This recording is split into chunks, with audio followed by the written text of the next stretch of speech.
Distributed generation of renewable technologies.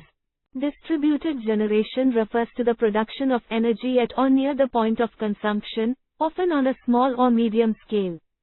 It involves deploying renewable energy sources in diverse locations throughout the grid. Common examples of distributed renewable technologies include a. Solar panels on rooftops, photovoltaic, PV, solar panels installed on residential, commercial, or industrial rooftops generate electricity for immediate use on-site or can feed excess power back into the grid. B. Small wind turbines. Small-scale wind turbines can be installed on individual properties or in community wind projects to produce electricity locally. C. Micro hydropower.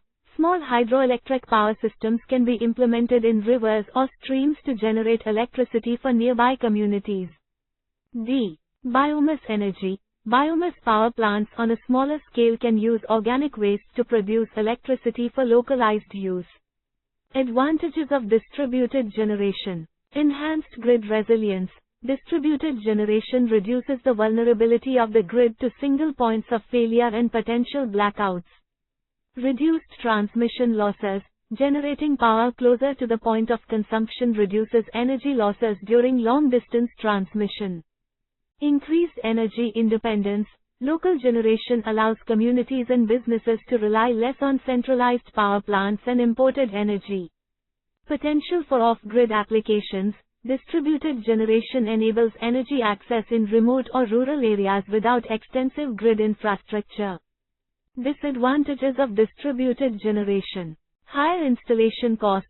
The upfront cost of installing many small-scale renewable systems can be higher per unit of capacity compared to larger centralized projects. Limited scaling potential. Distributed generation may not be suitable for meeting the energy demands of densely populated urban areas or industries with high power requirements. Grid integration challenges. Integrating multiple small-scale renewable systems into the existing grid infrastructure can be complex and require smart grid technologies.